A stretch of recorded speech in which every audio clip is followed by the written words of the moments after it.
All right, this is my full session of my first weekend of strongman training, preparing for my competition in 8 weeks. I'm going to take you guys through my full workout, warm up, basically through all of my strongman stuff. So I started off with IT isometric raises. A lot of these videos are going to be sped up just because otherwise this video is going to turn into something like 8 or 9 minutes long if I kept everything at full speed. So kind of just walking you guys through some things. The IT isos are just done empty-handed, just trying to get the upper back activated. Next, I take a PVC pipe and I'm just doing rear raises with my hands internally, or my shoulders rather, positioned internally and externally.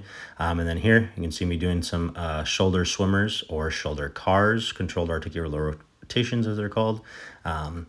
Here we have some lunge hold isometrics with a little pal off action, which would be the red band that I'm holding out in front of me that is fighting for me to stay upright. The band around my knee is simply either pulling my knee inwards or outwards, which is just simply activating my adductors or my glutes, forcing me to keep my knee in line with my hip. So those are really good. Those are really challenging. These here are H rolls. I use this along with these hamstring walks, the lunges that you just saw, and then the tricep extensions that you'll see here in a second as my movement prep warm up for my log press session. These hamstring walks are pretty nasty. I did a voiceover on these separately already, just so I could dive into them fully. But these are really great to focus on keeping the glutes contracted while keeping your hips extended, and contracting your hamstrings at the same time, bringing them up into a little bit of a curl, and as well as extending them all the way back down. These are just good because it's forcing you to hold the contraction in both muscle groups through the whole movement, and it's extremely challenging and very taxing on the glutes and the hamstrings. And then just these overhead tricep extensions to get me ready to do some overhead pressing with that log. Next, I did go outside. I do have to prepare for some bag tosses. So did a little bit of an athletic warm up, some A skips, B skips, things like that. And then moved into these leg swings.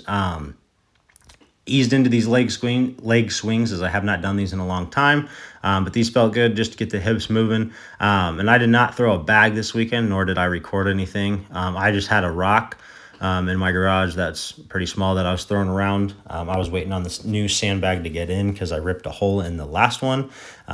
Here's just a video of me doing some A skips. I don't know how that got recorded out of anything else that didn't get recorded, but it's all right. Here, I know I need a lot of work on cleaning the log, so I'm running 3 sets of 3 of just cleans before I get into my working weights with the log clean and press itself. Today, or this session, I think I did 7 sets of 3. I think this is around 140 pounds with the log. Just trying to get used to it. I don't have a lot of experience with it. This was only my second time ever touching the log. So a lot of work to do, a lot of technical skill stuff that I need to clean up, and then truthfully just need to get much stronger so that my pressing can be a competitive part of my game as a strongman athlete. But I thought it went all right. Could have been way worse. So for only the second time, I'll take it. Next, went outside and did some endurance style carry medley stuff. I have a carry medley to prepare for. So right now the focus is simply on building up my endurance, my work capacity, by just carrying the implements for very long distances, and then usually just switching off because I got to do a Zercher yoke carry, a sandbag, and then a stone carry. So getting ready for that.